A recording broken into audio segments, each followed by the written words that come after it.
तो उनको पूछिए कि आप जहां से चुनाव लड़ रहे हैं, कांतबाजी ने है?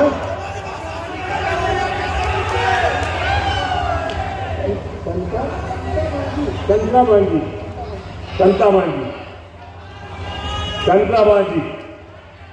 के कंत्राबाजी से चुनाव लड़ रहे हैं। उनको एक प्रश्न पूछोगे मेरी तरफ से? पूछोगे? नहीं पूछोगे भाई, 25 साल तक नहीं पूछा आपने, इसलिए आपकी हालत हुई है। उनको एक सवाल पूछना कि आप कांताबाजी से चुनाव लड़ रहे हैं, वहां के बिना कागज लिए, हाथ में कागज नहीं रखना है, बिना कागज लिए 10 गांवों के नाम बोल दीजिए। बस इतना पूछ लीजिए। ये 10 गांवों के नाम नहीं बता पाएंगे।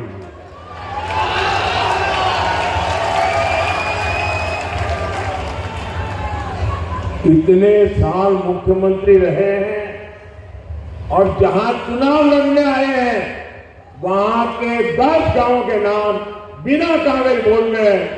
आप देखिए साहब, वो यहां की जमीन से कटे हुए हैं, वो आपसे कटे हुए हैं, वो आपके दुख नहीं जानते, वो आपके सपनों को नहीं समझते हैं, वो आपके सामर्थ्य को नहीं जानते हैं।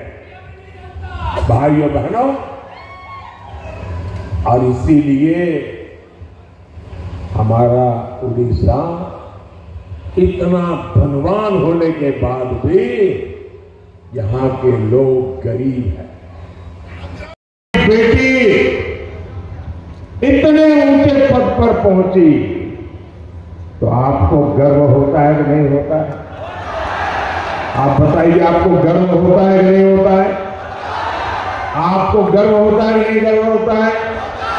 उड़ीसा का सम्मान बढ़ा कि नहीं बढ़ा? माताओं बहनों का सम्मान बढ़ा कि नहीं बढ़ा? आदिवासी समाज का सम्मान बढ़ा कि नहीं बढ़ा? ये किसने किया? किसने किया? किसने किया? किसने किया भाई? किसने किया? अरे आपका जवाब गलत है। ये मोदी ने नहीं किया, ये आपके एक वोट ने कर दिया।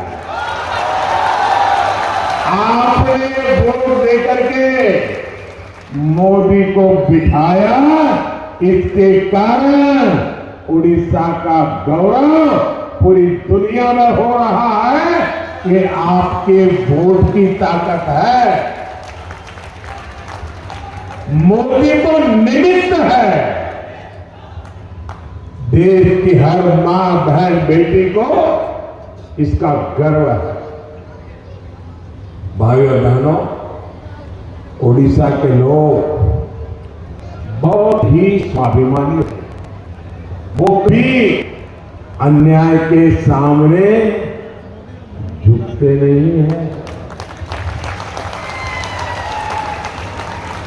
जब भी मैं उड़ीसा के बारे में सोचता हूं, मुझे जय राजगुरु, बख्शी जगबंधु, वीर सुरेंद्र साईं, ऐसे महापुरुषों का स्मरण होता है। मैं चंद्रशेखर बेहरा और उत्कलमणि गोपाल बंधु दास, ऐसे महान व्यक्तियों को याद करता हूं।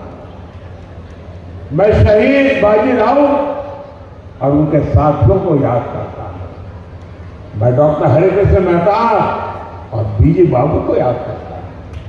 मैं उस भूमि के सपूत महाराजा राजेंद्र नारायण सिंह देव जी को भी स्मरण करता हूं। इन सभी ने कभी उड़ीसा के सिद्धांतों और इसकी अस्मिता से समझौता नहीं किया। आज ये लोग उड़ीसा की स्थिति देख करके क्या सोचते होंगे, उनके आत्मा पर कितनी बीतती होगी, कितने दुखी होती होगी उनकी आत्मा। आज उड़िया संस्कृति संकटों में घिरी हुई है। उड़िया अस्मिता कैसे बचेगी? हम उड़िया अस्मिता को किसी के यहां गिरवी नहीं रख सकते हैं दोस्तों।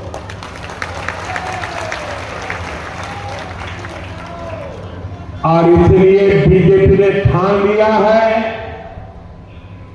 कि वो उड़ीसा को इन संकटों से निकाल करके ही रहेगी। और भाइयों बहनों, आपको डायरी रखते हैं तो लिख लीजिए, आप लिख लीजिए 4 जून एक बीजेडी सरकार की एक्सपायरी डेट है।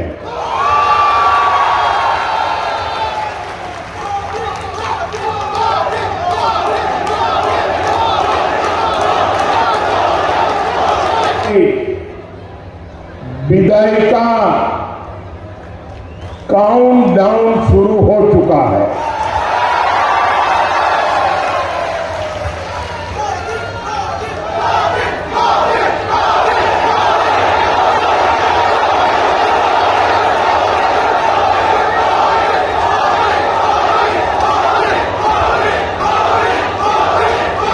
पूरा उड़ीसा एक सुर में कह रहा है, उड़ीसा रे स्वतंत्र है डबल इंजन सरकार।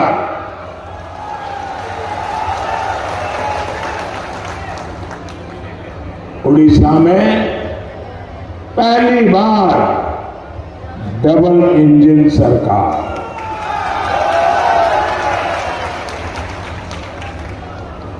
भाइयों बहनों, आप मुझे एक बात बताइए,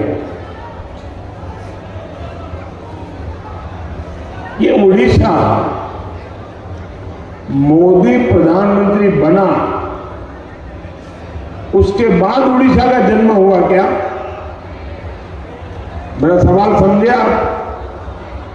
ये मोदी का बाद उड़ीसा आया क्या? पहले था कि नहीं है? हजारों साल से दाग नहीं।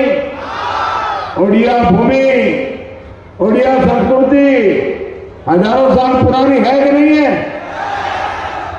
लेकिन कांग्रेस ने सिर्फ यहां की गरीबी की तस्वीरें ही दुनिया को दिखाई। बीजेडी वालों ने भी न तो गरीबी दूर करने के लिए कुछ किया और न ही कांग्रेस के प्रयासों को रोकने की हिम्मत दिखाई।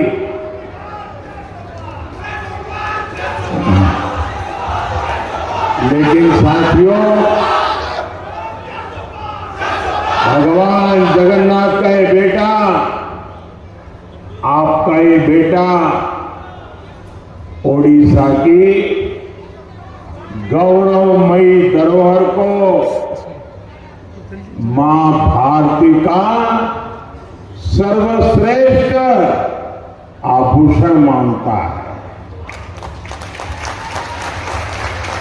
साल 2022 में हमने बलांगीर के ही नरसिंह प्रसाद पुरी जी को पद्म सम्मान दिया। आप देखिए, इस वर्ष भी 4 उड़िया कलाकार विनोद कुमार पसायत जी,